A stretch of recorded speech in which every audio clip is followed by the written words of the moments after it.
Welcome to Actors Are Born, the podcast that takes you behind the scenes into the lives of the greatest movie stars. Today, we turn the spotlight on a true legend, an icon of character and talent, known for her magnetic eyes and her indomitable personality, Bette Davis. Ruth Elizabeth Davis, born in Lowell, Massachusetts on April 5, 1908, was not your typical Hollywood beauty. In an era dominated by platinum blondes and languid gazes, Bette arrived in Hollywood with an almost fierce intensity, two prominent eyes that would become her trademark, and a talent that accepted no compromises. Her beginnings were not easy.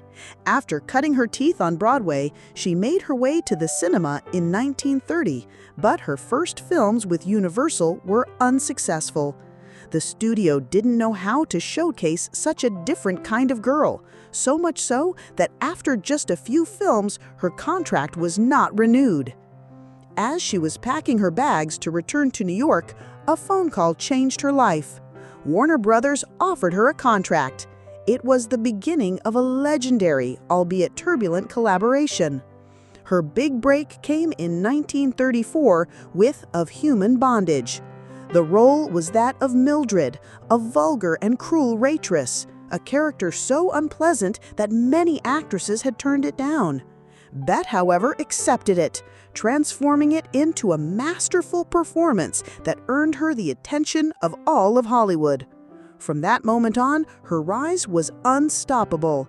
She became the Queen of Warner, but a combative queen. Bette Davis, in fact, was not content with the conventional roles offered to her. She fought with producers for better scripts, more complex characters, stories that could challenge her enormous talent. This determination led her to win her first Oscar in 1936 for Dangerous. 2 years later, her second statuette arrived for Jezebel, a role she had demanded after being passed over for the part of Scarlett O'Hara in Gone with the Wind. Her acting style was unique, intense, at times almost abrasive, but always incredibly real. She could be vulnerable and ruthless, dominating the screen with her distinctive voice and a gaze that pierced through the screen. The American Film Institute ranked her as the second greatest female star of classic Hollywood cinema, right after Katharine Hepburn. If there is one role that perfectly embodies the essence of Bette Davis, it is that of Margot Channing in 1950's All About Eve. Her portrayal of a mature stage actress threatened by a young and ambitious social climber is one of the most celebrated in cinema history. The famous line, "Fasten your seatbelts, it's going to be a bumpy night," has become immortal, a symbol of her strong personality and indomitable spirit. But Bette Davis's life was not just about success. It was also marked by difficult marriages and one of Hollywood's most famous rivalries, the one with actress Joan Crawford.